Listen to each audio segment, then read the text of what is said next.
stuff. So have you all had a chance to look through the videos? No? Some? Okay. Okay, so I encourage you to look at them because you can stop and start. You can be like, wait, what did you just say? Oh, okay, review that again. Like, I don't really get that. So you can stop and start, and you can also repeat an exercise. So if you feel like, ooh, this is a good one, you could, go back and repeat it again. You could do it every day. The concept behind singing being that singing is a skill that anybody can learn. And it's all to do with muscles, the same as anything that you're learning to do with your body, whether it's dance or yoga or sports or whatever it is. But the thing is, what you have to also consider in your pursuit of learning how to sing and how to sing better and how to sing more healthy is that you have been using your voice for a long time on this planet in a particular way, and now you're trying to change things up. So we're trying to train you into some really healthy habits, but the onus is really on you to keep inputting that information, information. And neurologically speaking,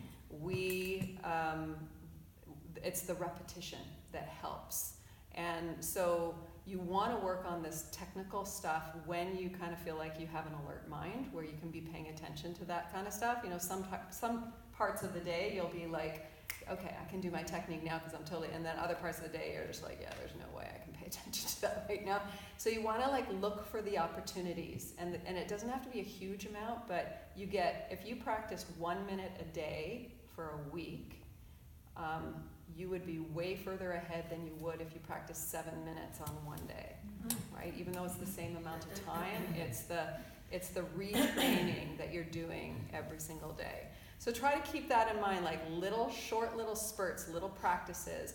And the other thing is, the more you do it, the more it kind of stays in your mind, and you'll just naturally start to be like, oh, I'm getting in the car, I'm going to pick up, so and so, and I've got like 5 minutes, and you don't even realize you're doing it, but you're practicing as you're driving along, or if you're sitting and waiting in a I don't know, even like a doctor's office or something, you might not actually sing in the office, but you're thinking about it, right? And what I find a lot of times I do when I'm thinking about technique, I'm doing it even though I'm not creating sound. So I'm lifting my soft palate, I'm practicing engaging my diaphragm, and it just starts to become something you do whenever you have a moment. I mean, even today, I was standing on the corner walking over to see my son, and I had to wait for the light, and I was standing there, and I didn't even realize it, but I was doing yoga while I was standing in the corner.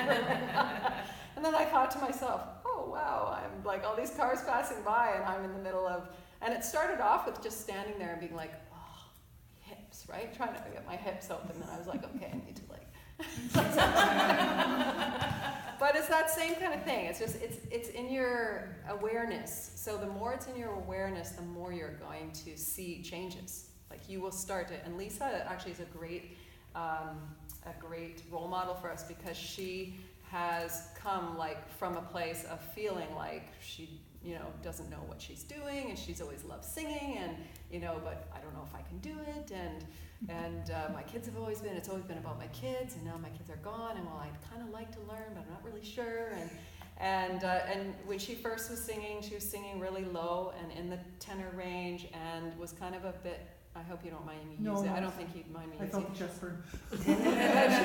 But she also was kind of not afraid, but kind of afraid of moving up into the higher zone, because there was not a lot of control there, just simply because she hadn't used that part of her voice before. So learning how to go up into that area and letting it be weak for a while. Of course it's going to be weak if you haven't been using it, right? But let it be weak.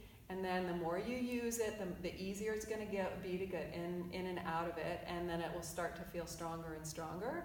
And then you'll start to be able to use the qualities and the colors from the upper notes to blend into the lower. And that's what's going to save your voice. So that's what's going to stop you from singing heavy when you're singing on those low notes, is always trying to be blending this lighter quality into what you're doing. So what we're going to do now is just take about, I don't know, about 5 minutes, and we're just going to sing really how we naturally sing. I don't want you to try to do anything different, just warming up. I'm going to get you to stand up, and I'm going to keep you in the low end of your voice. So it's a good feeling part of your voice, and I just want you to breathe, like think of your good rose breaths, and then just sing your heart out, kind of singing. Like just as you warm up, just really get into it. So we'll start with me.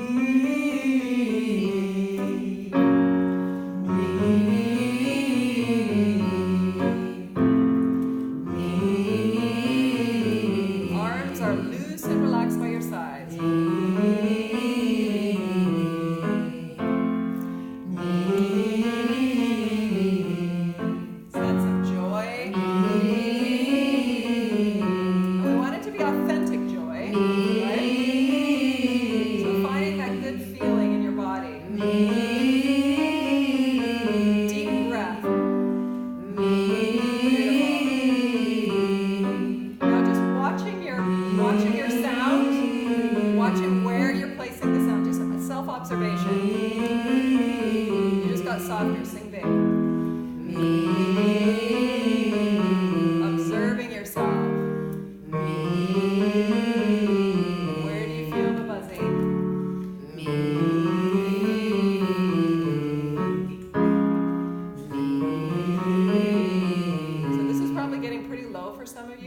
Technically speaking, a tenor should be able to sing even one semitone lower than this. So my guess is that a lot of the female tenors are not truly tenors. They're more like low altos, like what in the classical music world would be called alto 2. There's alto 1 for the higher altos, and alto 2 can sing a little lower. But yeah, technically speaking, the C, the low C, is in the tenor range. And so that's just interesting point of interest for you guys. So let's go back up, and I want you to, we're going to go back up and then come back down again, and when you get to the point where you feel like we're getting at the end of your range and it's getting weaker, I just want you to raise your hand so I can kind of see where people's lowest comfortable strong note is. So I don't want the hand to go up when there's nothing left. I want the hand to go up when it's a bit weak, when it's like, yeah, okay, this wasn't like a really strong note. Okay, so let's start here.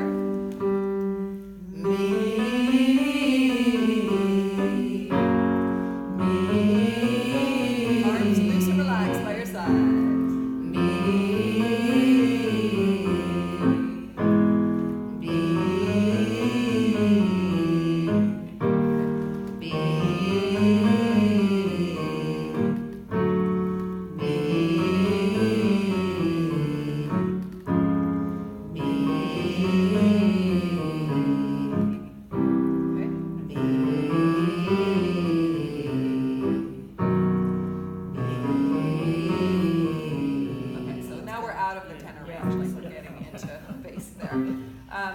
Jen, you dropped out around the E, which is also where I drop out. So that's really more of a tenor, a low alto, like a bottom alto in terms of official range places.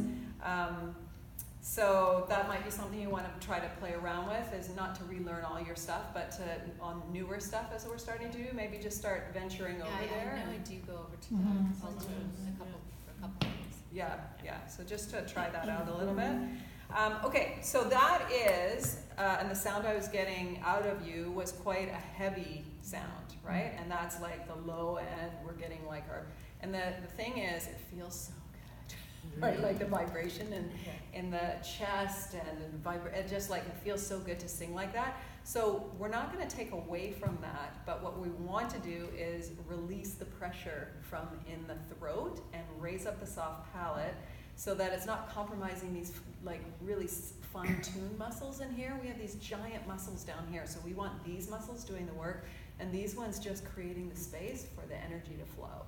So let's now jump way up, and I want you to try to sing just really lightly, as if you're like almost whispering. Me, just 3 notes. Me.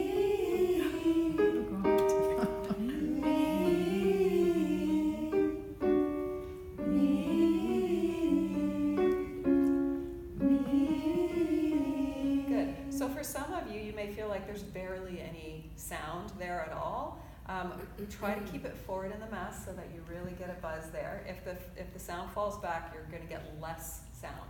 So if you need more sound, if you feel like I'm not getting that much, then try to really focus the sound, or think of pushing the sound forward into the bones of the face. So that's where we want to feel the vibration, as opposed to the chest where we feel it really vibrating down here. So let's try that again.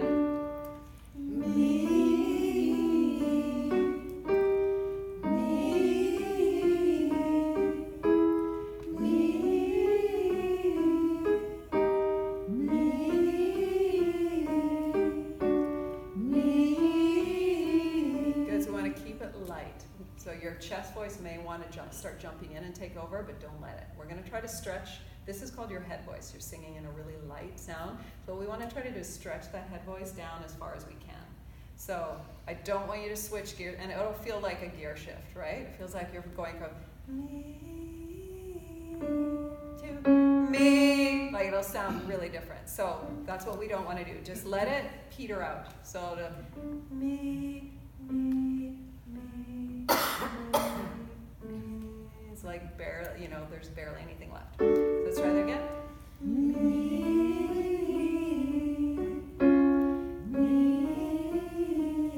Beautiful, really nice head voice. Arms loose and relaxed by your sides.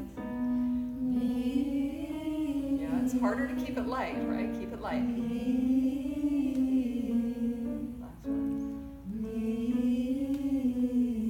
Good, okay. So, even though it was super, super light, that we now have a range of 5 notes that you all just sang in a chest voice and in a head voice. So what we want to start working on doing is blending the two together. So I want you to get super comfortable and get to know your head voice. You know your chest voice really good. All of you do. So we want to get to know your head voice as much as you can, and the best way to do that is to try using it when you're talking, using it in conversation, using it the same way we do when we talk to a little child or talk to a little dog or a little cat, right? So it's that kind of using that and just being aware of, oh, how do I do that? Like, I just did that, no problem. And I didn't think of it as singing, but I went actually quite high, right? So it's just noticing what you're doing, and that, but also trying to use it in your day-to-day so that your speaking becomes a bit more sing-songy. So for instance, in the morning, rather than wake up in the morning and Jeremy goes, hi, and rather than just go, hi, I might be like, hello, right? Or just anybody that you feel comfortable with, that you can kind of play around with your voice a little bit. And what that does also is it frees up the chest voice from being locked in all the time. I don't know why, but as women, especially women leaders, a lot of times we tend to speak in as low as we can. And I don't know if it's a way to sound more authoritative or a way to sort of capture the attention or what it is, but we tend to just like speak on the bottom end of our range, which is really unhealthy for our vocal cords. So bringing some sing-songiness into your day-to-day speaking will help preserve, but also it teaches you to start using that higher soft, or not soft tone, but the head voice. So what I want you to do now is we're going to do the head voice again, and as we go lower, you can start to switch gears into the chest voice, but I don't want you to just switch gears. I want you to keep that, as you get into the chest voice, I want you to keep the head voice mixing in with what you're doing. And while you're doing this work, I want you to be self-observing, like, okay, what does that sound like? What does that feel like? Because when we're on automatic, we're just like, oh, this note, oh, I can do that, right? And we're not thinking, ooh, blending the little head voice in there, making sure I'm getting, so you've got a lot of things going on, so give yourself time to observe what's going on, and then take a couple of breaths just to notice it, just to feel it, because it's in the noticing that you are starting to get the neuro pathways going. And the more you do it, the more it's going to start to become second nature, so to speak. Yep. Can you do that for us? Because I'm not quite sure where I'm going. Yes. So one of the exercises that's really good for helping people develop an understanding is backing up the bus to what does chest voice feel like, what does head voice feel like, clearing it up. A lot of people will sing with a blend, and so it's like, let's not do any blending at all. Let's just go chest, head. So a great exercise is to sing a note, like this one you guys all sang in chest and head. So example is if I go, la, that's my head voice, and then the exact same note, la, that's the same note. Sounds totally different, right? Because chest voice, head voice, chest voice, head voice. Let's just try that. Chest voice, head voice, chest voice, head voice. Beautiful. So see, it's like gear, gear, gear, gear. So let's do that for all 5 notes. So next one. Chest voice, head voice, chest voice, head voice, chest voice, head voice, chest voice, head voice, chest voice, head voice. Harder to switch into head voice, right? Yeah. Chest voice, head voice, chest voice, head voice. Okay, that was chest still, right? So it's hard. The lower you go, the harder it is to switch back. But that, when you said head voice, you actually sang in chest. So chest voice. This is going to be very light. Head voice. Because the minute you can hear those qualities, like if you listen to me, head voice, that's my pure head. But the minute you start to hear head, that's my chest coming in. Head, head voice. So that's a mix. I'm mixing the head and chest, but the power is coming from the head that's coming in. So that's what we want to start learning to omit and then learning to do on purpose, right? So it's getting clear on I don't get it. I don't get I get it in this area, but here I didn't feel myself going to chest. So it's like getting clear on what it sounds like, what it feels like, and then you can more easily start to blend. So an example of blending, and this is something that is not going to come in like 6 weeks. This is something that's going to take years, and you get better and you can fine-tune it over years and years, and it's really fun. I like doing it. It's like playing with paints, really, right? Like it's like having more and more colors to play with in your paint box. So if I was going chest voice, head voice, no, I'm going to do a mix. So if I want to do a head voice, bringing in a little bit of chest voice, you can hear it's getting a little stronger sounding, but there's still something about it that's kind of light and airy and head voicey. So I haven't switched gears totally into chest. I'm still in my head voice, but I'm mixing chest in.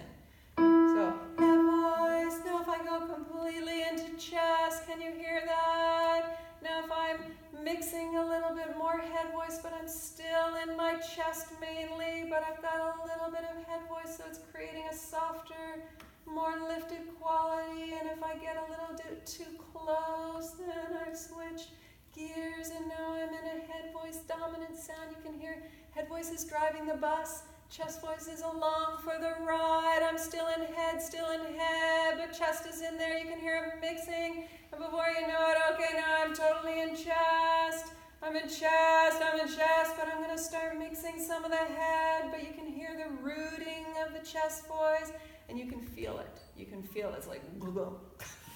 So it's literally like switching gears. You feel it inside more easily than we can hear it on the outside. Okay? So, am I taking up all the time? Yeah. I need to leave early just so. Okay. If I sneak Okay, out, so I that's think fine. we want to look at Africa, right?